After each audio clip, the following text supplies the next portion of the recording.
Hi, my name is Dr. Katie Brkich, and I work here in the College of Education. And I'm so excited to be giving a little introduction to how the work of Gloria Ladson-Billings has affected my life.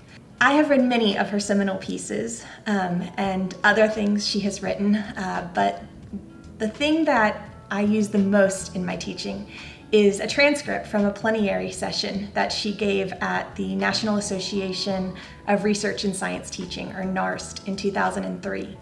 And it was called I Used to Love Science, and Then I Went to School.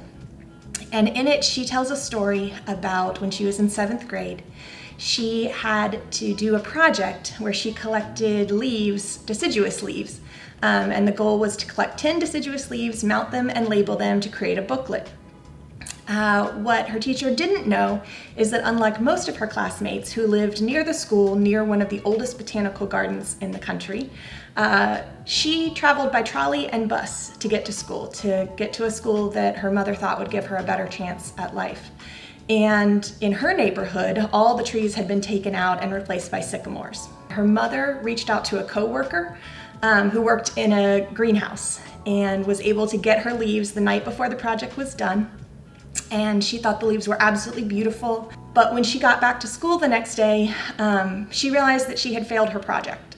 And that's because while her classmates had turned in books full of maples and oaks and elms and other leaves that were native to Philadelphia, she turned in a booklet with orange tree leaves and lemon tree leaves, rubber tree, and other leaves that you would find in a greenhouse. I remember reading that story, sitting on a dock in Texas, and thinking, I'm doing this all wrong.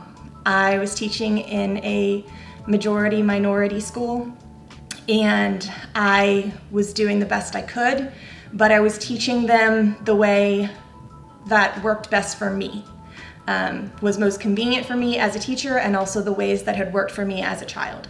And I would have loved to do that leaf booklet, but I realized that that wasn't what was best for my students.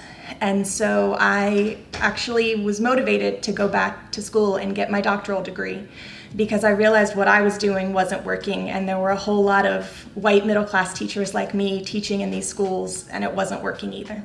Gloria has provided throughout my career a voice of reason, inclusiveness, and humanity that really resonates with me and that I hope I pass on to my students. In our world today, there are forces that are trying to convince us that our schools are broken, our teachers are incompetent, our families are neglectful, and our children are future criminals. And Gloria Ladson-Billings has provided us with perspectives that dismiss those fallacies, and they have provided effective strategies for addressing those areas in desperate need of growth.